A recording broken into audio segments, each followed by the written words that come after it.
Hey, welcome to All Things Baseball Podcast. This is episode 5, greatest baseball movies of all time. I'm John and Johnny. Cue the intro music.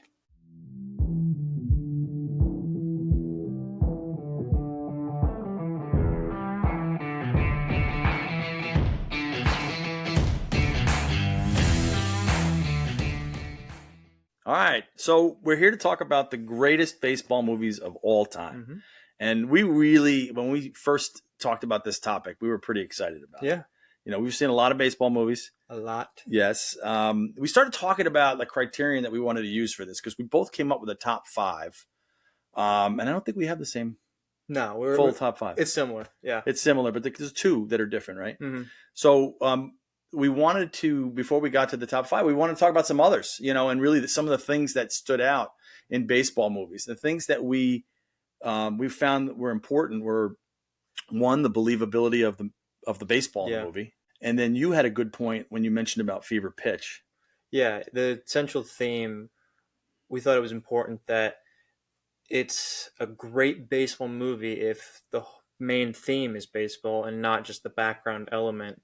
And Fever Pitch is more of a love story, but it does have a lot to do with, you know, him being a diehard Red Sox fan. For sure. He's a season ticket holder. Right.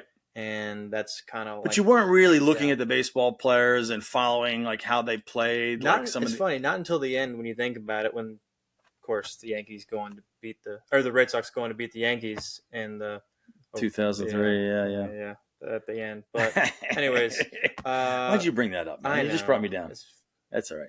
That's sad. But yeah, so we kind of left that one off. So Johnny had that good point of like, you know, the movie that we chose for the top 5 or the movies that we chose for the top 5 had to be like, it had to be really the central theme was baseball. And so, you know, we also spent a lot of time talking about like location shoot, like where was the location of the movie, the plot of the movie, and then really memorable characters and dialogue that, you know, that stood out. And then my friend Jimmy mentioned soundtracks when I was telling him what we were going to be doing. Jimmy, shout out to Jimmy in New Jersey. He's like, yeah, you should really go over like your favorite soundtracks. And so I did have to go back. I had some in my mind already, and then I had to go back and, you know, look at some others or listen to some others. When we went back and looked at some of the scenes from a lot of these movies, like the greatest scenes are with that soundtrack. Like they kind of made those scenes. The chase scene in the Sandlot. Yeah. Even at the end, and then the fireworks when they're playing on the 4th of July. Was that the Wipeout song? Yeah, the Wipeout. Which is also in like a couple other cool movies. Yeah, the mm-hmm. chase scene with the dog. Yeah, we'll get to that. But yeah, the music definitely makes a huge difference when you're watching it, because you get the spirit of what they're doing. So we thought we'd go over some movies kind of first that we liked, but weren't in our top 5. Just, you know, kind of honorable mentions. I know we talked about the Bad News Bears, and you liked that movie. Yeah, that was a good movie. I like the original and the remake. I mean, remakes, you know, it doesn't really hold much of a candle to the original. It doesn't, and that's just really because of the actors. I mean, Walter Matthau was just in the original. Oh my God, you could never make a movie today. He's drinking beer in the dugout, right? He's like cursing out the kids. One of the dads on the other team goes out and slaps his son when he doesn't get a really weak hitter out. If you haven't seen the movie, we're making it sound like it's a terrible movie, but it really isn't. It has a great heart and a great message of team. And then also this guy, Walter Matthau, was kind of like he was a bum. Like he was a pool cleaner, but he was a great baseball coach. And he kind of reconnects with his old girlfriend's daughter, who he taught how to pitch, you know, before they broke up, and he got back with her, and he kind of was a little devious. He wanted her for the team because his team that he inherited was terrible.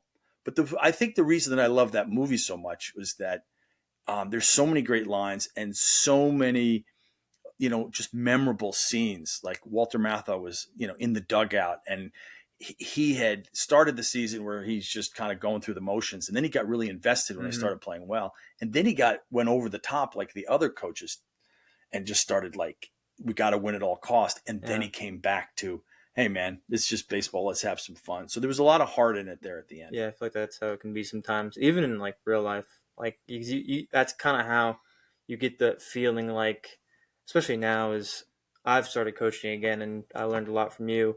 And you've been coaching for past decade and more. You get that feeling like once you get invested in some of the players and Right. the game, you want to win and you want to help these players develop. So you could see that progression with him as a coach and the players because Right. they've started to buy in to not be such knuckleheads. Right. In the beginning of the movie, as opposed to the end where they're still knuckleheads, but they learn to play it together as a team, and it's just really cool to see all that come together. Well, another great part of that movie is, they recruited Kelly Leak, who was the kid who drove the motorcycle, yeah. smoked cigarettes. I think this is Little League. So this was 12, right? And you're like, oh my God, but he really wanted to play. And as he joined he was hanging around the team, acting like he could care less. And they kind of, the girl, Tatum O'Neal's character, and then Walter Matthau, they could tell that he wanted to play, and they saw his arm, and they knew he was a good player, and he really wanted to be part of the team. He was like apologizing to them when Walter Matthau's character was trying to tell him to take every ball, because he was a better player, and he didn't want to do that. So I felt like there was a great heart, so funny. There's a scene in the movie, if you watch this movie, where they're trying to beat the Yankees, who they hated, and they had lost the first game of the season, but like a run ruled, and they have a chance to beat them, and Walter Matthau is just chewing them out, and they're just silent, and they're looking at him like, "What are you doing?" And he finally realizes it, and there's literally 35 seconds of silence, and it's nothing but close-ups, and he finally just pulls back and realizes, man, I'm like, he didn't say I'm sorry, but he's like, you know what? Let's just go out there and play. They almost won it, but great movie. Didn't make our top 5, but we loved it. The only thing I can say musically that I remembered from it was that kind of the theme, dun dun dun dun dun dun, dun like that type of thing. I can't remember what that's called, but it was like when you hear it, you think Bad News Bears. So I think it's more of an instrumental piece. It's like the Christmas, like. No, I did it wrong. It sounds like I'm doing the Nutcracker, and it's not the Nutcracker. Anyway, sorry, but it's not the Nutcracker. Anybody who's looking at this is like, what, the Nutcracker? It's not. I did it wrong, but it's close to that. It was one of the soundtracks. My children are musically inclined. I'm not. All right, so another movie that we liked was A League of Their Own, and I had mentioned this to a couple of people, and they had said, well, that's not a baseball movie. That's softball. I'm like, no. That's a baseball movie, and 100%. It's like pure baseball. I mean, They really get into cuts and like just teaching the game of baseball to some of these girls back in the wartime era of our country. And I thought it was phenomenal baseball in terms of just the way they executed and the way they played at a high level. Gina Davis could play. You could tell she could play. Rosie O'Donnell could play. Probably not Madonna. Yeah. I don't think Madonna was there for her baseball. Good looking.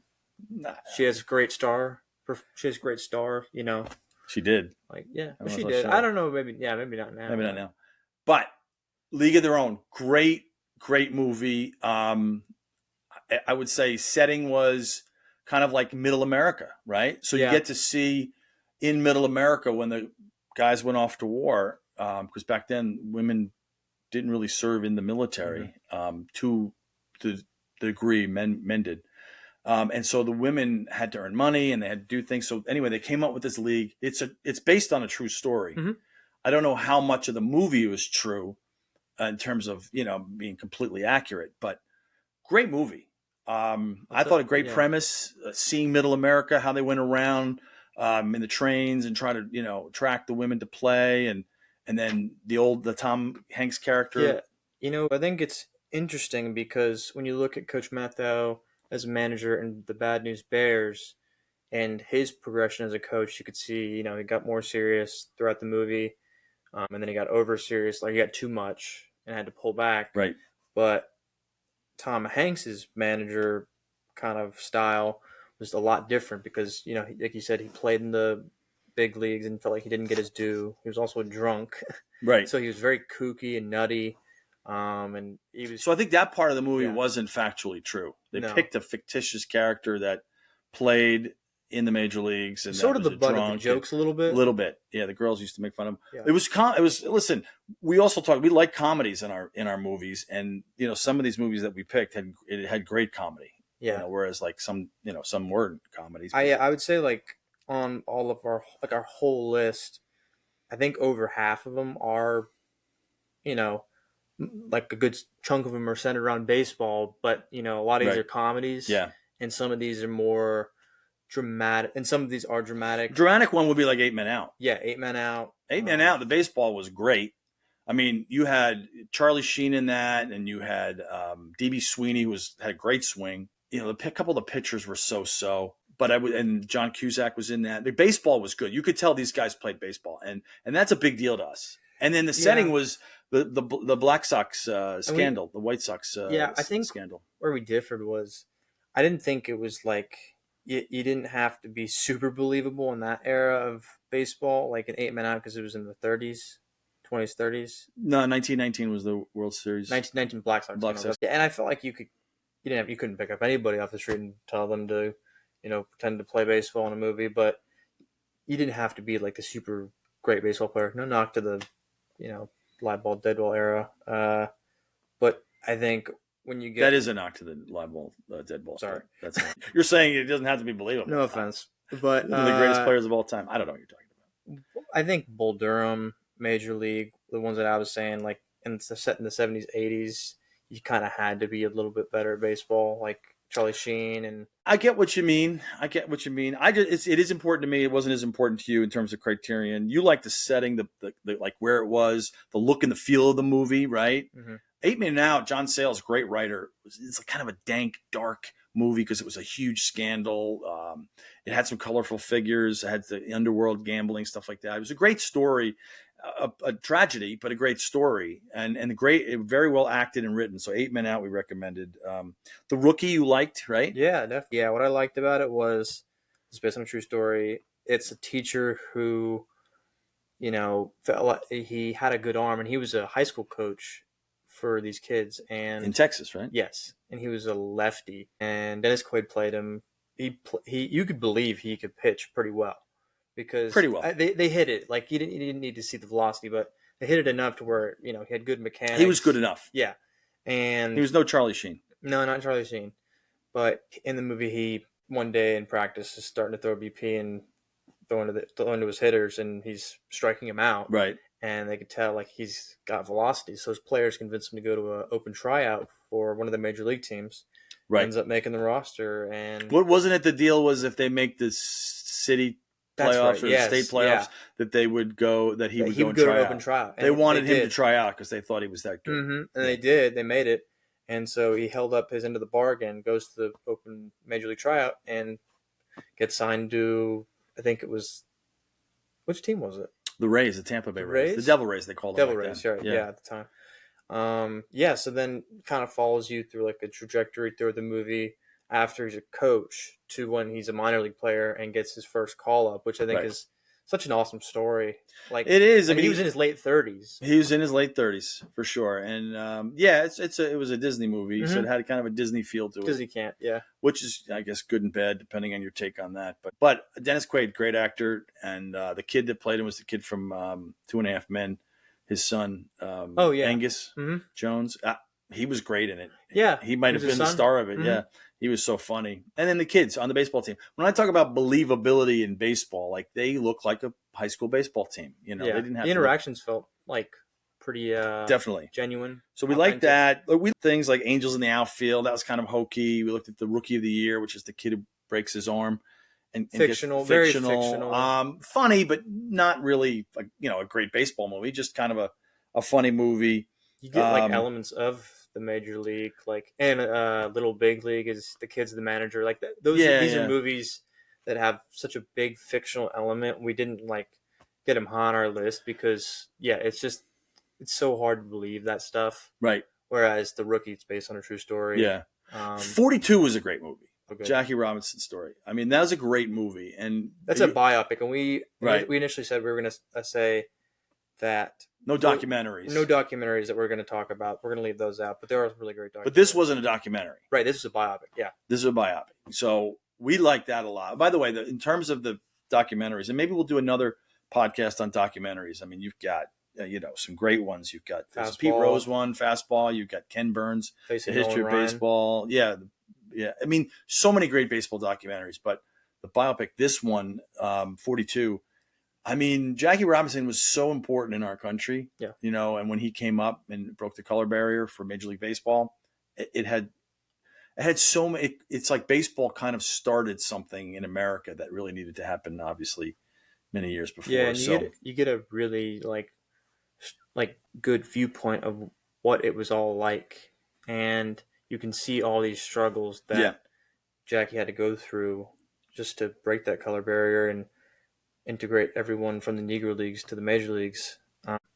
So he was that first guy that did it. He was, and he was from what they described and from what everybody said, he was like the perfect person to do it because he was strong, but he also wouldn't necessarily fight back to where he let his playing do the talking. He did, but he also, I think after the first year or two, he didn't take any guff. I mean, he really, I think Branch Rickey told him, based on what they said in the movie and what I remember, like, hey, give me a year or two, and then afterwards, if you need to, fight back in so many words, then you can do it. But he gained a lot of respect. I mean, and this is important. I think you see the respect that people had for him in the movie 42 really showed that. And Chadwick Boseman, rest in peace. I think I can believe him as a pretty good baseball player because Jackie was known for hustling. Yep. He was known as being a great defender, and he could knock the ball around a little bit. Like, he wasn't like a great power hitter or anything. No. But he could steal, he could hustle, make plays. Yeah, all around great player. Yeah. All around great athlete. He played football in college. He ran track. He did it all. But great movie. Didn't make our top. I mean, it didn't make the top 5, but it was definitely a great movie. We also liked 61 just for the topic. We didn't really like the actors in it. Yeah, I didn't feel like the guy Mickey Thomas Mantle, Jane, Roger Maris. Yeah, the guy who played Roger Maris was all right. A little better, yeah. But the guy who played Mickey Mantle, listen, if you're going to play the greatest switch hitter of all time, you got to look like you played baseball. Yeah, Thomas Jane looked like he never played baseball before in his life. I felt like they were so heavy on his the drinking and his personal life outside of baseball. And, right, too much. It's just too much. Yeah, I wanted them to concentrate more on that race for Maris and not so much on him. Struggling. And if you hate the Yankees, you probably like that. Yeah. I don't know a lot of people who are friends of mine who hate the Yankees, not dislike the Yankees, and I mean like hate the Yankees, almost to the point where they give me a pass, but my like of the Yankees is a huge knockdown. I come down a couple of pegs with them. I'm just kidding, but 61. The topic we love. Yeah. That was the year they hit 61 home runs. Roger Maris hit 61. The chase for the, 61 home runs was a big thing. So we love the topic. Cool element. And then Yankee Stadium, they showed a lot of old shots of Yankee Stadium. So the setting, the plot was great. The actors, the main ones we were a little disappointed in. Yeah. Mel Allen, Phil Rizzuto, some of these guys, I don't know. It just didn't quite hit the mark for me. We also talked about For the Love of the Game. Didn't make the top 5. Why don't you talk about that one? For the Love of the Game. Kevin Costner movie. Yeah. From what I remember watching it, we talked a lot about the conversation that Steinbrenner had with Kevin Costner, where Costner called him on the phone. If you haven't heard the story, Costner calls Steinbrenner on the phone and asks him for permission to use Yankee Stadium in the shot where he gets the perfect game against the Yankees. Yeah. He played for the Tigers in the movie, and when he called him, Steinbrenner was not for it. He did not want him to use Yankee Stadium because he got the notion that the Yankees were going to lose and they were not going to win the World Series. He told Kevin Costner, Steinbrenner, Yankees can't lose. Yeah, Yankees can't lose in the movie. And so he said no repeatedly, and Costner says, well, no, they end up going to win the World Series. And Steinbrenner was like, really? This is news to me. That's a good Steinbrenner. Yeah, that's good. Do my best. So he ends up letting them use the stadium for the shots, and it was so huge. Yeah, for the movie. So Kevin Costner said we didn't get that. It would have been a disaster. Yeah, I mean, but I think what I liked about it was, first of all, Kevin Costner. He's been in a lot of baseball movies and others in our top 5. Mm-hmm. He's so believable. He can play. He can play. Yeah. I mean, that one, he's a little older, pitching a perfect game in Yankee Stadium, and he doesn't have anything left. And having Vin Scully narrate it or be the announcer, so cool. So cool. And then just the way pitchers think, clear the mechanism, and they just kind of tune out the crowd and get to work. The baseball was, I don't know if John C. Reilly was the catcher that I wanted to see catch a perfect game. But I mean, he's got a good face for radio. I don't know, but maybe the catcher look. I don't know, kind of beefy, kind of chunky. Yeah, but Kevin Costner obviously makes the movie. It's a little bit of a love story too between him and that girl, but there's enough baseball in there. There is in our top 5, which we're about to get to. There is a love element, a little bit of these, but it's not the main thing. Our favorite movies we're going to start with now. I'll let you jump into it with your first top 5 that you want to start with. Well, my 5th was Field of Dreams. Yeah. What did you love about it? Why did it stand out for your number 5 spot? Again, Kevin Costner, even though he didn't play in this, right? Field of Dreams, if you build it, he will come. Kind of like a great quotable, yeah. Any quotable all time. If you build it, he will come. Yeah. Most baseball fans know what that means. Right. Eases pain, stuff like that. Like his journey really to find himself. He had a difficult relationship with his father.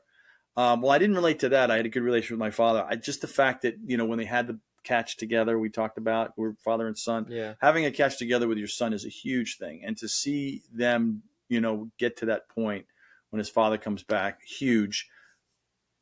The cornfield, guys, all-time greats. Yeah, when he builds the field and his brother-in-law wants him to sell it, and then they finally they think he's crazy. They think he's crazy, but just it's like a Greek mythology. It's like it just has these elements, and the music is so good. Again, a lot of instrumental stuff. Mm-hmm. It just, I don't know. It just has it's held quality. It's just like it's held a historic landmark because the major leagues have played there. Right. They played there in 2021. It was Yankees versus... Yeah, Tim Anderson hit a walk-off, I think. Yeah, against the Yankees. Oh, we're just throwing it right back to that. Yeah, there we go. Sorry. Yeah, it's fine. Yeah. Silence. Okay. Yeah. All right. Just a moment of silence for us.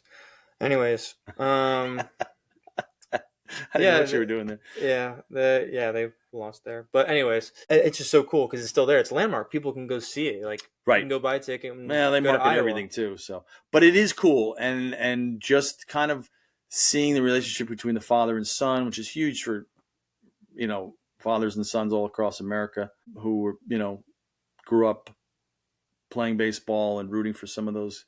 The Moonlight Graham scenes with Burt Lancaster is a phenomenal actor. I've heard Kevin Costner talk about that. I mean, just like, Moonlight Graham. What's so interesting? I just realized this. Our number 1, which we'll get to, is, it has the same actor, but, we'll get to it. We'll time. Oh, yeah. Definitely. People probably there's know what we're going to say. Yeah, right. But, which is funny because he doesn't like baseball, I heard him say. So really? It's really broke my heart. So mine was Moneyball is my 5th favorite movie. It's a great story. It's a true story about the Oakland A's and coming off a really tough way to lose their season against the Yankees. I think they got swept. They got swept, and they had to, being a small market team, had to sell one of their highest. Well, they lost him in free agency. Yeah, lost him in free agency, and they can't compete with the money. So that was the premise. Yeah, of it. Yeah, and they had to figure out a way to rebuild their franchise because, not having superstars it's like you're just throwing an empty pail out there and expecting great things to happen for the next season. And, you've seen some teams bring it all together. There's the introduction of analytics and Bill James's, sabermetrics and all the things. Yeah, Jonah Hill was one of the analysts early pioneers. Yeah. He found out a way to get, use on-base percentage to spark some kind of movement where you didn't need superstars anymore. You just needed guys to get on base, draw walks. So you liked it because it was contemporary and it showed, players that that you would know that were, maybe still playing when you were very, very young and stuff like that. And it's got that heartfelt aspect because it also shows Billy Bean's career in a little bit of a nutshell Mm. in the movie. So you see a little bit of his pain and how bad he wants to not only do right by his team, Right. but redeem himself, Right.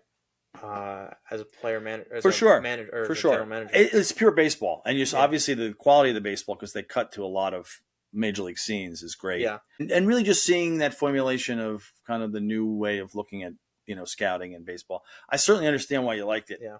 For me, being an old timer, it wasn't for me. I appreciated it, but it wasn't something that I would say, oh, I love that movie. For sure. For me, and then 4 for me, yeah. I like Bull Durham. Oh, so good. So yeah, I think you had that higher up. But Bull Durham is really one of our favorite movies of all time.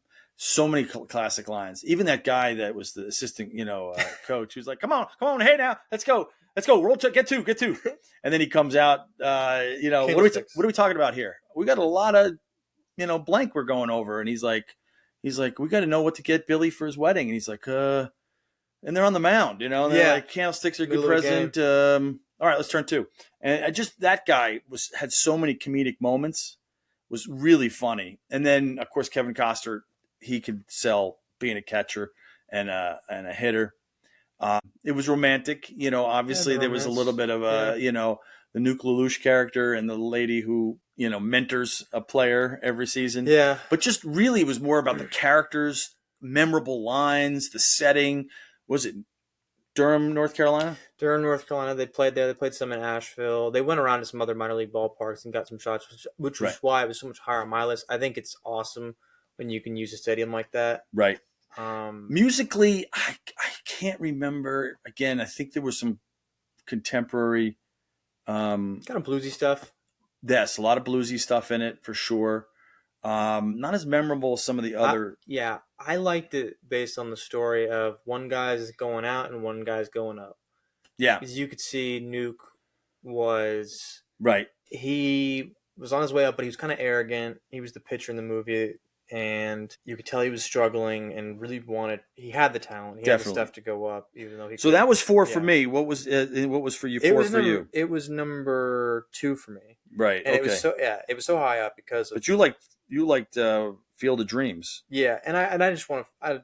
We did that one already, but we can just kind of. I just wanted to so we didn't have to go back to it. Well, let's go to Major League then. Okay. Let's go to Major League. You like that? You had your top 5. I didn't have my top 5. Major League. Okay. What can you share about that? We haven't talked about music. We talk about soundtracks. Tell me the one song that stands out when you think of that. Major League. It's Wild Thing for sure. Wild Thing. Yeah, when he has which is a great song. And the haircut. Yeah, and Charlie Sheen still gets a lot of mileage out of that when he goes to Cleveland. Yeah. Oh yeah, it's awesome. Yeah. What else do you like about it? Well, they show practices and guys struggling, and they show the games, and there's a bit of the attitude between the managers and the players. You could see that dichotomy, because I feel like it is even at any level. There's always this back and forth between your manager and your players, right? Or players versus players sometimes, but it's always internal. It's always the team. You're always brothers, and you're always trying to. What are you thinking about the believability of the baseball? I thought it was good. I thought it was most actors could play. You could tell they could play. Charlie could play. It was hit or miss for me. Yeah. Pedro was great. You could tell he could hit. Yeah. Charlie Sheen could play. Willie Hayes was so. His defense was pretty good. Some stuff was. Some of the catcher. Okay. What's his name? I can't remember the actor's name. Berenger. He's the old guy. Yeah, Tom Berenger. So. But he's a good actor. Yeah. So. But I like seeing the day in, day out stuff. There was always. And it was, it had some comedy in it too. So it was a lot of comedy. Yeah. Yeah. They did the wave with 5 guys out there in the left field. And then Bob Uecker. I mean, he might have been the funniest thing in the movie. Yeah. Right. Just a bit outside. Just. And drinking in there and then putting them. Oh, because he knows how bad they were. Oh, my God. Yeah. Yeah. He might have made the movie, to be honest with you, because he was just like a Harry Carey type. Actually, like a Bob Uecker type. Harry Doyle, I think was his name in the movie. Yeah. Great movie. I mean, I liked it. It didn't make my top 5, but I know you loved it. I like the first and second one. I put in, for one of my top 5, I think I had it as 3. I put in Pride of the Yankees. And which was funny because the guy who played Lou Gehrig in the Pride of the Yankees, this was the story about Lou Gehrig, who died of ALS, Lou Gehrig's disease, Mhm. and Gary Cooper played him, and he couldn't play baseball at all. But they had Babe Ruth in it, and Babe Ruth was like maybe the greatest baseball player of all time, and he had just retired. Maybe I don't know, maybe 7-8 years earlier. So you could tell he could still swing it. Mhm. So you're seeing clips of real games interspersed with Gary Cooper, who could barely catch and swing a bat, and then Babe Ruth. So this movie gets a pass for me in terms of, the believability of the baseball with Gary Cooper. And not just because you're a Yankees fan. Right. Right. Yeah. So Pride of the Yankees to me was great because Babe Ruth was in it, and he was phenomenal in it playing Babe Ruth. Mm-hmm. And Gary Cooper was good in terms of, that famous speech, and just Bill Dickey was in it. Who was a Hall of Fame catcher. Some of the old time Yankees were in it, interspersed. So for me, I love that aspect of it. I just, being a Yankees fan and historian, I loved seeing that. Yeah. And Babe Ruth, and then traveling on the trains and stuff like that. So it is a sentimental favorite. I know it didn't make it for you. You had what for 2? I had Bull Durham. We kind of went over a little bit. Yeah, we did. Okay. I mean, it just stood so high because of that in and out kind of thing. Right. All right, so let's get to number 1. Yeah. All right. Sure. Well, number 1 was Sandlot. The Sandlot. The Sandlot. And why don't you talk a little bit about what just immediately sticks out for you for the Sandlot? I just think it's awesome how they encapsulated like the neighborhood kid feel of playing baseball, and you didn't have to be great. And it's just going out there, and you have one baseball. You're all getting together and just enjoying each other, just playing together. Yeah. And the setting, the location was a great Sandlot. So simple. Yeah. I love that part. The simplicity of it. The soundtrack was the Drifters. Yeah. There Goes My Baby when Wendy Peppercorn is walking by. Yeah. And I'm not quite sure how they added Finger Poppin' Time into that soundtrack. It's Finger Poppin' Time. You know that song? Yeah, I remember in it. Yeah, I remember it was in it, but it was like, what does that mean? But this is a clean show. Is it derogatory? I don't know. What is it? What is it? Terrible. I don't know. It's just an old time expression. But it was when the guys were getting together, going to the carnival. It was just like really weird. It was just time to do that. I guess that scene with the tobacco chewing scene when they're on the carnival ride. That's awesome. That is awesome. Well, these kids were all little league age. Yeah. And talk about believability. In everybody's neighborhood across America, you had some guys who could play, guys who weren't that good. So it actually was reflective. In a movie like this, the baseball didn't have to be great. It had to be believable. Yeah. And it was believable because some kids like Benny the Jet, he was great. And you had some other kids who were so, but they all were part of the Sandlot. Yeah, it was great. Ray Charles sang America the Beautiful in it. Their July 4th when they were playing the games. Yeah. And then that scene where they were being chased by the dog, like we talked about with Wipeout. And like Wipeout was in it. The Drifters were in it. Ray Charles was in it. In terms of the sound, and to me, by far, the best soundtrack of any baseball movie was The Sandlot. Now, I like The Natural in terms of, when he hits the historic home run and hits the lights, and that's more of a lot of horns and a lot of, dramatic. Yeah, dramatic music, but instrumental. But just in terms of picking songs for an all-American movie about kids playing in a Sandlot, that to me was just the best. Them playing against the more organized team, the high school team, or they weren't high school, but they were an organized team. Yeah, they weren't a Sandlot team, and they beat up on them because there was more chemistry. They enjoyed playing more probably. And you get the lines like, "You're killing me, Smalls. You're killing me, Smalls. S'mores. S'mores. How can I have some? Yeah. How can I have s'more? I didn't have any. What's some other good ones? What are some other good ones? Ham and Ball when he does the nicknames. Yeah, the nicknames. We go over the nicknames. Yeah. Smalls. Well, every neighborhood you had kids who were different, and so the way you celebrated your friendships was by celebrating your differences and poking fun at each other, and it was a lot easier to do that back then, And that movie was made the same year your sister was born. Oh, very cool. Our producer, Christina. Yeah. Shot in Utah, I saw. Right. I looked that up. and I think it was set, which is weird because it was set in San Fernando Valley, Yeah. California. Yeah.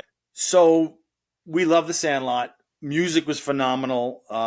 We love the music of some of the others, the instrumentals and the dramatic stuff. But all the music, the setting, the actors, they still get together today, do card shows and stuff. We were supposed to go to the one, Sandlot. think, It just brings a smile to our face. We just love every time we think it's a remote drop. You go if the movie's on, we drop the remote and we watch it wherever it's at. Yeah. So that is our favorite movie of all time. I'm sure that some of you guys out there and gals out there have different movies that you liked. Comment down below. What's your favorite baseball movie? Do we miss one? Is there a favorite scene you like or quote you like? So I think we're gonna wrap it up here. Thanks for tuning in to All Things Baseball podcast. This was episode 5. Subscribe, like, share. Really helps us out a lot. We'll see you in the next one. Thanks.